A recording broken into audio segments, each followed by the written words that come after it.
terus lanjut ya, bolot terus. Ini kan niatnya cuman ganti kerengkes sebelah kanan ya. Tak ingatkan bolo, tak ingatkan, saya tidak bermaksud untuk menggurui jenengan, enggak. Ya memang kadang tipikal beda-beda bolo. Misalkan ganti kerengkes kanan hanya dibongkar seperti ini, biar irit waktu lah. Terus main bongkar, kemudian pasang. Mohon maaf mas, mohon maaf saudara-saudara, ketika jenengan tidak memperhatikan di bagian mangkok oli ya, semua metik jenengan wajib memperhatikan di bagian mangkok oli, itu sudah kewajiban jenengan. Kenapa?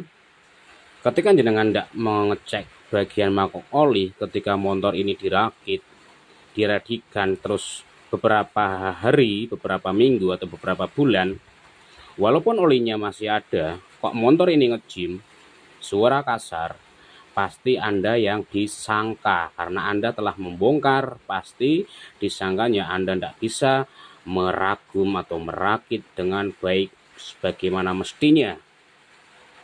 Yang patut atau yang wajib diperhatikan mas, di bagian mangkok oli jenengan siapkan dari ring bekas ring piston, kemudian jenengan dicolok-colok mas di bagian sela-sela sini, terus muter. Apakah terjadi pengangkatan residu? Nah ini bersih mas, bersih, berarti bisa dipastikan di bagian mangkok oli tidak ada residu, yang artinya bahwa mesin ini terjaga dengan baik walaupun kondisinya kotor ya. Kotor itu nanti kewajiban saya untuk membersihkan di bagian internal engine.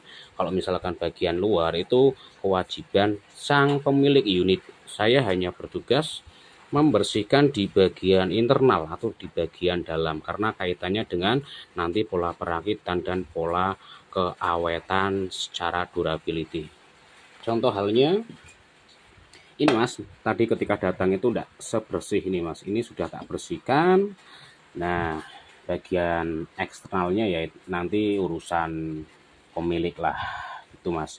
Sama halnya dengan ini mas, nanti juga ini tak lepas, tak bersihkan. Tujuannya apa? Ketika nanti dikasih oli baru itu tetap awet mas. Apalagi ini tahap pembongkaran, otomatis saya yakin banyak kotoran-kotoran yang tertinggal di sini mas. Nah wajib dibersihkan sampai steril seperti itu.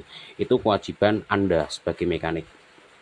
Jadi tidak ada alasan mas, misalkan ini dibiarkan kemudian jenengan langsung pasang seperti ini tanpa jenengan ngecek di bagian mangkok oli, tidak ngecek di bagian mangkok oli ya, tak pastikan Anda bunuh diri. Kenapa mas kok bunuh diri? Karena mas sistem pelumasan ya, ini kan tidak pakai oil jet.